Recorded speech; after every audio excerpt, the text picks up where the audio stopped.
வணக்கம். இந்த வருஷம் விவசாயிகளுக்கு 1,00,000க்கும் அதிகமான இலவச மின் இணைப்புகள் கொடுக்க போறோம்னு தமிழ்நாடு அரசு அறிவிச்சிருக்கிறத நீங்க கேட்டிருக்கலாம்.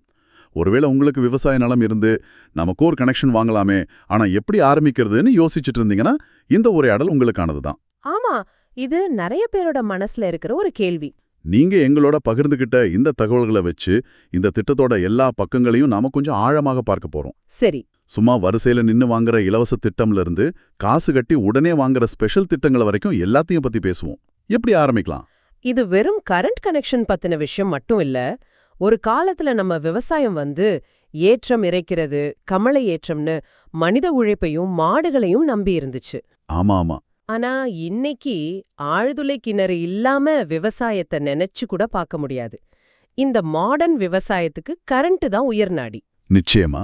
அதனால அரசாங்கம் கொடுக்கிற இந்த திட்டங்களை சரியா புரிஞ்சுக்கிறது நம்ம விவசாயத்தோட அடுத்த கட்ட வளர்ச்சிக்கு ரொம்ப ரொம்ப அவசியம். சரி, அப்ப முதல்ல அந்த அடிப்படை இலவச திட்டத்திலிருந்தே ஆரம்பிக்கலாம். இதுல சேர்றதுக்கு என்ன தகுதி வேணும்? யாரெல்லாம் இதுக்கு அப்ளை பண்ணலாம்? இது ரொம்ப சிம்பிள். குறைஞ்சது 50 சென்ட் நிலம் உங்க பேர்ல இருக்கணும். அப்படி இருந்தா யார் வேணாலும் அப்ளை பண்ணலாம். ஓ, 50 சென்ட் மட்டும்தானா? ஆமா. ஒருவேளை உங்ககிட்ட தனியா 50 சென்ட் இல்லைன்னா ஒரு 3-4 பேர் ஒன்னா சேர்ந்து கூட அப்ளை பண்ணலாம். ஓ அப்படியா? அது ஒரு நல்ல ஆப்ஷன். ஆனா இதுல ஒரு முக்கியமான கண்டிஷன் இருக்கு. அப்படி கூட்டா விண்ணப்பிக்கும் போது அப்ளிகேஷன்ல எல்லாருடைய கையெழுத்தும் கண்டிப்பா இருக்கணும். அது ரொம்ப முக்கியம். ஓகே, தகுதி இருத்து விரிச்சிட்டு வாங்கலாம். அடுத்து டாக்குமெண்ட்ஸ். இதுல தான் நிறைய பேருக்கு சிக்கல் வரும்னு நினைக்கிறேன். கரெக்ட். என்னென்ன பேப்பர்ஸ் தேவைப்படும்? மக்கள் சாதாரணமா என்ன தப்பு பண்ணுவாங்க? முக்கியமா 2 டாக்குமெண்ட் தான். ஒன்னு உங்க கிராம நிர்வாக அலுவலர், அதாவது VAO ஆபீஸ்ல வாங்குற நில உரிமை சான்றிதழ். சரி. 2வது உங்க நிலத்துக்கான பட்டா. இதுல நீங்க கேட்ட மாதிரி ஒரு பொதுவான சிக்கல் இருக்கு. என்ன அது? சிலருக்கு 50 சென்ட் நிலம் ஒரே இடத்துல இல்லாம ரோடுக்கு அந்த பக்கம் கொஞ்சம் இந்த பக்கம் கொஞ்சமா இருக்கும். ஆமா, அப்படி இருக்கும். அப்படி இருந்தா நீங்க மின்கம்போ நட்டு வயர் கொண்டு போறதுக்கு தடையில்லா சான்றிதழ், அதாவது NOC இல்லனா வழி அனுமதி வாங்கி சப்மிட் பண்ணணும். இத நிறைய பேர் ஆரம்பத்திலேயே கவனிக்க மாட்டாங்க. ஓ, இது ஒரு முக்கியமான பாயிண்ட். ஆவணங்கள் எல்லாம் பக்காவா ரெடி பண்ணியாச்சு. அப்ளிகேஷன் ப்ராசஸ் எப்படி இருக்கும்? இதுக்கு ஏதாவது ஃபீஸ் கட்டணுமா? அப்ளிகேஷன் ஃபார்ம் வாங்கி அதை பூர்த்தி செஞ்சு அது கூட ஒரு 200 ரூபாய் அப்ளிகேஷன் ஃபீஸ் பிளஸ் 18% GST கட்டணும். ஓகே. நீங்க விண்ணப்பிச்ச பிறகு எலக்ட்ரிசிட்டி போர்டு ஆபீசர்ஸ் உங்க டாக்குமெண்ட்ஸை சரி பார்த்துட்டு உங்க நிலத்துக்கே நேர்ல வந்து ஃபீல்டு வெரிஃபிகேஷன் பண்ணுவாங்க. நேரடியாவே வந்து பாப்பாங்களா? ஆமா, எல்லாம் சரியா இருந்தா உங்களுக்கு ஒரு பதிவு எண் அப்புறம் பதிவு செஞ்ச தேதியில கொடுத்துடுவாங்க. அதுக்கப்புறம் கனெக்ஷன் கொடுக்கறதுக்கோ இல்ல நாங்க பயன்படுத்துற கரண்ட்டுக்கோ எதுவும் கட்ட தேவையில்லையா? எதுவுமே கட்ட தேவையில்ல. அந்த ஆரம்ப கட்ட 200 ரூபாய் பிளஸ் GST தவிர கனெக்ஷன் வாங்குறதுக்கோ மாசம் கரண்ட் பில்லுக்கோ எந்த செலவும் கிடையாது. இது முற்றிலும் இலவசமான ஒரு திட்டம். இதுதான் முக்கியமான கட்டம், இலவசம். சரி, ஆனா இதுக்காக எவ்வளவு நாள் காத்திருக்கணும்? இதுதான் பல விவசாயிகளோட பெரிய கேள்வியா இருக்கும். இப்பதான் விஷயத்துக்கே வர்றோம். நீங்க கேட்ட கேள்வி ரொம்ப கரெக்ட். ஆமா, இந்த திட்டம் இலவசம்தான், ஆனா வேகமானது கிடையாது. உங்ககிட்ட இருக்கிற சோர்ஸ் படி பார்த்தா இப்போதைக்கு 2013 வருஷம் வரைக்கும் அப்ளை பண்ணவங்களுக்கு தான் கனெக்ஷன் கொடுத்துட்டு இருக்காங்க. என்னது 2013? அப்ப இன்னைக்கு நான் அப்ளை பண்ணா எனக்கு கனெக்ஷன் கிடைக்க 10 வருஷத்துக்கும் மேல ஆகுமா? ஆமாம், கிட்டத்தட்ட அப்படிதான். அதனாலதான் சொல்றேன், இதுல பொறுமை ரொம்ப அவசியம். 10 வருஷம் காத்திருக்கிறதுங்கிறது நடைமுறையில சாத்தியமே இல்ல. ஒரு விவசாயி இன்னைக்கு போர் போட்டா அடுத்த போகத்துக்கே தண்ணி பாய்ச்சாகணும். உண்மைதான். அப்போ இந்த காத்திருப்பு காலத்தை குறைக்க ஏதாவது வழி இருக்கணுமே. பணத்தை கொடுத்து இந்த வரிசையில முன்னாடி போக முடியுமா? இந்த இடத்துல தான் அந்த தற்கால் திட்டம் வருதா? சரியா புடிச்சிட்டீங்க. இவ்வளவு காலம் காத்திருக்க முடியாதவங்களுக்காக தான் 2017 அரசாங்கம் தற்கால்ங்கிற ஒரு சிறப்பு திட்டத்தை கொண்டு வந்தாங்க. இது பணம் கட்டி அதிவேகமா கனெக்ஷன் வாங்க விரும்புறவங்களுக்கான ஒரு ஃபாஸ்ட் லைன் மாதிரி. அப்படியா? 2013லேருந்து 2022க்கு ஒரே அடியா தாவ முடியுமா? ஆனா இதுக்கு ஒரு விலை கொடுக்கணுமே. எவ்வளவு செலவாகும் இந்த தற்கால் இணைப்புக்கு? ஆமா, இதுக்கு ஒரு குறிப்பிட்ட கட்டணம் இருக்கு. அது உங்க பம்ப் செட்டோட குதிரைத்திறன், அதாவது HP-ய பொறுத்து மாறும். ஒரு உதாரணத்துக்கு சொல்லுங்களேன். ஒரு சராசரி விவசாயிக்கு எவ்வளவு ஆகும்? பொதுவா அவங்க எத்தனை HP மோட்டார் பயன்படுத்துவாங்க? பொதுவா ஒரு சிலர் ஏக்கர் நிலம் வச்சிருக்கிறவங்க 5 HP மோட்டார் பயன்படுத்துவாங்க. அந்த மாதிரி 5 HP வரைக்கும் இருக்கிற மோட்டாருக்கு இந்த திட்டத்துல 2.5 லட்சம் ரூபாய் கட்டணும். 2.5 லட்சமா? ஆமா. அதுவே 5ல இருந்து 7.5 HP வரைக்கும்னா 2,75,000 ரூபாய். 10 ஹெச்பி வரைக்கும்னா 3 லட்சம் ரூபாய், 15 ஹெச்பி வரைக்கும் போனா 4 லட்சம் ரூபாய் வரைக்கும் செலுத்த வேண்டியிருக்கும். ஓகே, பணம் கட்டுறதால இது எவ்வளவு வேகம் சொல்றீங்க? சாதாரண திட்டத்தோட ஒப்பிடும்போது மலைக்கும் மடுவுக்குமான வித்தியாசமா? நிச்சயமா. இதுதான் தத்கல் திட்டத்தோட மேஜிக். சாதாரண இலவச திட்டத்துல 2013ல இருக்கிறவங்களுக்கு இப்பதான் கனெக்ஷன் கிடைக்குது. ஆமா. ஆனா இந்த தத்கல் திட்டத்துல 2022ல விண்ணப்பிச்சவங்களுக்கு ஏற்கனவே கனெக்ஷன் கொடுத்தாச்சு. அப்போ காத்திருப்பு காலம் பல வருடங்கள்ல இருந்து சில மாதங்களா குறைஞ்சிருது. கரெக்ட். அவசரமா தண்ணி தேவைப்படுற விவசாயிகளுக்கு இது ஒரு வரப்பிரசாதம். நீங்க அனுப்பின குறிப்புகள்ல சுயநிதி திட்டம் அப்படின்னு ஒன்னு இருந்தது. அது என்னது? அதுவும் தத்கல் மாதிரி ஒரு திட்டமா இல்ல அது வேறயா? அது ஒரு பழைய திட்டம். 1992லயே ஆரம்பிச்சது.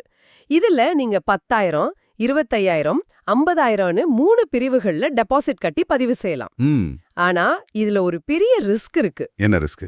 உங்க கனெக்ஷனுக்கான மொத்த மதிப்பீட்டு தொகை, அதாவது எஸ்டிமேட் 50,000 ரூபாய்க்கு மேல போயிடுச்சுன்னா நீங்க தான் முழு தொகையையும் கட்டணும். ஓ அப்படியா? தத்கல் திட்டத்துல கட்டணம் ஃபிக்ஸ்டு. ஆனா இதுல அப்படி இல்ல. அதனால தத்கல் திட்டம் வந்த பிறகு இந்த சுயநிதி திட்டத்தோட மவுசு கணிசமா குறைஞ்சிடுச்சுன்னே சொல்லலாம். ஏன்னா இதுல நிச்சயமற்ற தன்மை அதிகம். இத பாக்கும்போது ஒரு விஷயம் தெளிவா புரியுது.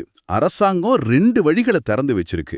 பொறுமையா காத்திருக்க முடிஞ்சா உங்களுக்கு இலவச இணைப்பு நிச்சயம். சரிதான். ஆனா விவசாயத்துல காலம் எவ்வளோ முக்கியம்னு தெரிஞ்சவங்களுக்கு, உடனடியா முதலீடு செய்ய தயாரா இருக்கிறவங்களுக்கு தத்கல்ங்கிற அதிவேக பாதை. இது ஒரு விதத்துல விவசாயிகளோட நிதிநிலையை பொறுத்து அவங்கள 2 பிரிவா பாக்குற மாதிரி இல்லையா? ஆமாம், உங்க பார்வை சரிதான். இது ஒரு கொள்கை முடிவு. எல்லோருக்கும் ஒரு அடிப்படை வாய்ப்பு, அதே சமயம் அவசர தேவை உள்ளவர்களுக்கு ஒரு பிரீமியம் சேவை. இப்போ இதுல 3வதா ஒரு வழியும் இருக்கு. 3வது ஒரு வழியா? அது என்ன? அதாவது சமூகத்துல சில குறிப்பிட்ட பிரிவினருக்கு முன்னுரிமை அளிக்கிற திட்டங்கள். இவங்க தத்கல் அளவுக்கு பணம் கட்ட தேவையில்ல, அதே சமயம் இலவச திட்டம் மாதிரி 10 வருஷமும் காத்திருக்க வேண்டாம். ரொம்ப இன்ட்ரெஸ்டிங்கா இருக்கு. அது யாருக்கானது? இதுக்கு சிறப்பு முன்னுரிமை பிரிவுன்னு பேரு. இது விதவைகள், மாற்றுத்திறனாளிகள், முன்னாள் இராணுவத்தினர், கலப்பு திருமணம் செஞ்சவங்க, அப்புறம் பட்டியலின பழங்குடியின சமூகத்தை சேர்ந்தவங்களுக்காக பிரத்யேகமா உருவாக்கப்பட்டது. ஓ, ஒவ்வொரு வருஷமும் 350 பேருக்கு இந்த திட்டத்தின் கீழே முன்னுரிமை அடிப்படையில இணைப்பு கொடுக்கறாங்க. இதுக்கு என்ன தகுதிகள் வேணும்? இதுல 2 முக்கியமான நிபந்தனைகள் இருக்கு. ஒன்னு, அவங்க இந்த சிறப்பு பிரிவுல அப்ளை பண்றதுக்கு முன்னாடி சாதாரண இலவச திட்டத்துல விண்ணப்பிச்சு குறைஞ்சது 1 வருஷமாவது ஆகியிருக்கணும். அப்படியா? 2வது, அவங்க பேர்ல ஏற்கனவே வேற எந்த விவசாய மின் இணைப்போ இருக்கக்கூடாது. இந்த 2 கண்டிஷனும் ஓகேனா அவங்க இந்த சிறப்பு பிரிவுல பயன்பெறலாம். அருமை. உங்க குறிப்புகள்ல தாட்கோ அப்புறம் கலைஞரின் அனைத்து கிராம ஒருங்கிணைந்த வேளாண்மை வளர்ச்சி திட்டம் பத்தியும் இருந்துச்சே, அதுவும் இதே மாதிரி சிறப்பு திட்டங்களா? ஆமாம், ஆனா இது இன்னும் ஒரு படி மேல போய் மிகப்பெரிய நிதியுதவியை கொடுக்குது. தாட்கோ திட்டம் தகுதியுள்ள பட்டியலின மற்றும் பழங்குடியின விவசாயிகளுக்கானது. அவங்க தத்கல் திட்டத்தின் கீழே தான் விண்ணப்பிக்கணும். ஓ, ஆனா ஆச்சரியமான விஷயம் என்னன்னா, அந்த 2.5 லட்சமோ 3 லட்சமோ அவங்க கட்ட தேவையில்லை. ஒரு நிமிஷம், எனக்கு ஒரு சந்தேகம். அரசாங்கமே பணம் கட்டுதுன்னா தகுதியுள்ள எல்லோருமே இதுக்கு விண்ணப்பிச்சிடலாமே. இதுல ஏதாவது எண்ணிக்கை வரம்பு இருக்கா? நல்ல கேள்வி. இதுல திட்டத்தொகையில 90% அரசாங்கமும் மீதி 10% தாட்கோ நிறுவனமும் ஏத்துக்கும். அப்போ விவசாய கையிலேருந்து பணம் போடாமலே தத்கல் வேகத்துல கனெக்ஷன் வாங்கிடலாமா? ஆமா, இதுக்குன்னு சில தகுதிகள், துறை ரீதியான நடைமுறைகள் இருக்கு. ஆனா இப்படி ஒரு வழி இருக்குங்கிறதே பல பேருக்கு தெரியாம இருக்கலாம். அதே மாதிரி தான் காவியடிபி திட்டமும். அதுவும் இதே பிரிவினருக்கு தானா? ஆமா, ஆனா அவங்க வேளாண்மை பொறியியல் துறை மூலமா விண்ணப்பிக்கணும். அப்போ இந்த எல்லா சிறப்பு திட்டங்களுக்கும் ஒரு பொதுவான விதி இருக்கு. நீங்க எதுல பயன்பெற நினைச்சாலும் முதல்ல அந்த சாதாரண இலவச திட்டத்துல உங்க பேரை பதிவு செஞ்சிருக்கணும். அதுதான் எல்லாத்துக்குமான நுழைவுச்சீட்டு. சரிதானே? மிக சரியா சொன்னீங்க. அதுதான் நீங்க செய்ய வேண்டிய முதல் மற்றும் மிக முக்கியமான படி. அந்த பதிவு எண் இல்லாம நீங்க வேற எந்த சிறப்பு திட்டத்துக்கும் தகுதி பெற முடியாது. ஓகே, இப்போ சில நடைமுறை சந்தேகங்கள். ஒருத்தருக்கு 2-3 இடத்துல நிலம் இருக்குன்னு வச்சுக்கலாம். அவர் 1க்கு மேற்பட்ட கனெக்ஷனுக்கு அப்ளை பண்ண முடியுமா? கண்டிப்பா முடியும். ஒருத்தர் எத்தனை இணைப்புகளுக்கு வேணாலும் விண்ணப்பிக்கலாம். அதுக்கு எந்த தடையும் கிடையாது. அதே மாதிரி ஒரு இடத்திலிருந்து இன்னொரு இடத்துக்கு கனெக்ஷனை மாத்திக்க முடியுமா? உதாரணத்துக்கு, ஒரு கிணறு வத்தி போச்சு, நான் 1 கிலோமீட்டர் தள்ளி இன்னொரு நிலத்துல புதுசா கிணறு தோண்டுறேன். அந்த பழைய கனெக்ஷனை இங்க மாத்திக்க அனுமதி உண்டா? நிச்சயம் அனுமதி உண்டு. தமிழ்நாட்டுக்குள்ள உங்க மின் இணைப்பை நீங்க எங்க வேணாலும் மாத்திக்கலாம். ஆனா அதுக்கும் சில நிபந்தனைகள் இருக்கு. என்ன நிபந்தனைகள்? ஒரு 3 முக்கியமான நிபந்தனைகள். 1, நீங்க கனெக்ஷன் வாங்கி குறைஞ்சது 1 வருஷம் ஆகியிருக்கணும். சரி. 2வது, நீங்க கனெக்ஷன் வச்சிருக்கிற பழைய இடமோ மாத்த போற புதிய இடமோ ரெண்டுமே உங்க பேர்ல தான் இருக்கணும். ஓகே. 3வதா, இந்த இடமாற்றத்துக்கான செலவை, அதாவது புதுசா மின்கம்போ நடுறது, வயர் இழுக்கிறதுக்கான செலவை விண்ணப்பதாரரான நீங்க தான் ஏத்துக்கணும். ஆக இந்த எல்லா தகவல்களையும் தொகுத்து பார்க்கும்போது ஒரு விவசாயி தன்னோட தேவை, அவசியம், நிதிநிலைக்கு ஏத்த மாதிரி ஒரு வழியை தேர்ந்தெடுக்க முடியும்னு தெரியுது. ஆமா. காத்திருக்க நேரம் இருந்தா பொறுமை பாதையான இலவச திட்டம் இருக்கு. பணம் போட்டு வேகமா போகணும்னா அதிவேக பாதையான தட்கல் இருக்கு. இது ரெண்டும் இல்லாத சிறப்பு பிரிவினருக்கு அரசாங்கமே கை கொடுக்கிற உதவி பாதையும் இருக்கு. மிகச்சரியான தொகுப்பு. இதுல நீங்க எந்த பாதையை தேர்ந்தெடுத்தாலும் உங்க பயணத்தோட முதல் அடி சாதாரண இலவச திட்டத்துல உங்க பேரை பதிவு செய்யறது தான். அதை மட்டும் மறக்காம செஞ்சுடுங்க. சரி. இந்த வருஷம் அறிவிச்சிருக்கிற இந்த 1 லட்சம் இணைப்புகள் ஒரு பெரிய வாய்ப்பு. இந்த வெவ்வேறு பாதைகளை பத்தி தெரிஞ்சுக்கிறது உங்க சூழலுக்கு எது சரின்னு ஒரு தெளிவான முடிவெடுக்க நிச்சயம் உதவும். நிச்சயமா. விவசாயிகளுக்கு இவ்வளவு எளிதா மின்சாரம் கிடைக்கிறது அவங்களோட உற்பத்திக்கும் வாழ்க்கை தரத்துக்கும் பெரிய உதவியா இருக்கும். ஆனா எனக்குள்ள ஒரு கேள்வி ஓடிட்டே இருக்கு. சொல்லுங்க. 1 லட்சம் புது கனெக்ஷன், அதுவும் பெரும்பாலும் நிலத்தடி நீரை நம்பி இருக்கிற விவசாயத்துக்கு. இது நம்ம நிலத்தடி நீர்மட்டத்தை எந்த அளவுக்கு பாதிக்கும்? இதுதான் இந்த உரையாடலோட மிக முக்கியமான ஆனால் பேசப்படாத பகுதி. நீங்க அனுப்புன ஆதாரங்கள் எல்லாமே மின்சாரத்தை எப்படி கொடுப்பது என்பதை பத்தி தான் பேசுதே தவிர, ஆமா, அந்த மின்சாரத்தை பயன்படுத்தி எடுக்கப்படும் நீரின் விளைவுகளை பத்தி பேசல.